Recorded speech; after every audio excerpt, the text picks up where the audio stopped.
திருப்புவனம் இளைஞர் அஜித் குமார் மீது குற்றச்சாட்டை முன்வைத்த பெண் மீது ஏற்கனவே மோசடி புகார் இருப்பது விசாரணையில் அம்பலமாகியிருக்கிறது. அண்மை செய்தியாக பார்க்கிறோம். கூடுதல் விவரங்களோடு செய்தியாளர் வெற்றி இணைகிறார். வெற்றி, விவரங்கள்.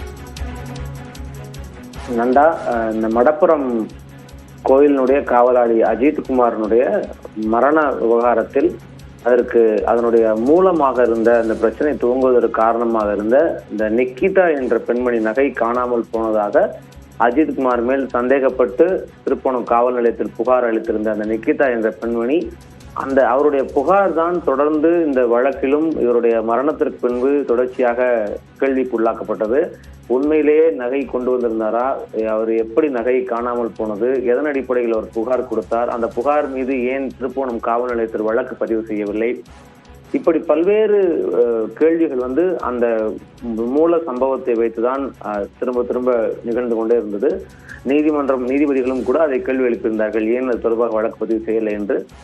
இந்த நிலையில்தான் அவர் தொடர்பான அந்த நிகிதா என்ற பெண்மணி தொடர்பாக நாம் தொடர்ச்சியாக விசாரித்துக் கொண்டிருக்கையில் அவருக்கு இதுக்கு முன்பாக அவர் மீது ஏற்கனவே குற்ற வழக்குகள் இருப்பதாக தகவல்கள் வெளியான நிலையில் தற்பொழுது அதற்கு உண்டான ஒரு ஆதாரம் தற்பொழுது வெளியாக இருக்கிறது.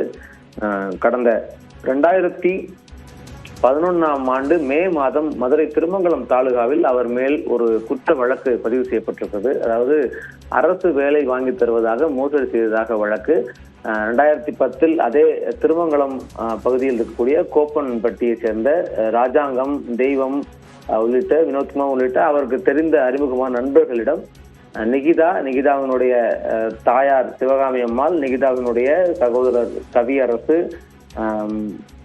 கவியரசனுடைய மனைவி சகாதேவி, நிகிதாவுடைய இன்னொரு நண்பர் பகத்சிங், இப்படி 6 பேர் அரசு வேலை வாங்கி தருவதாக, அதாவது 2010 அப்போதைய துணை முதல்வர் அவருடைய உதவியாளரை தங்களுக்கு தெரியும் என கூறி ஒருவருக்கு ஆசிரியர் பணியும் ஒருவருக்கு விஏஓ பணியும் வாங்கி தருவதாக கூறி மொத்தம் ஆசிரியர் பணிக்கு 9 லட்சம், விஏஓ பணிக்கு 7 லட்சம், மொத்தம் 16 லட்சம் ரூபாய் அவர்களிடம் பணம் பெற்றிருக்கிறார்கள். பணம் பெற்று அந்த பணத்துக்குண்டான எந்த வித எதிர்வினையும் இல்லாத நிலையில் பணத்தை திரும்ப கேட்டதற்கு பணத்தை திரும்ப தர முடியாது என்று சொல்லி மிரட்டல் விடுத்திருக்கிறார்கள்.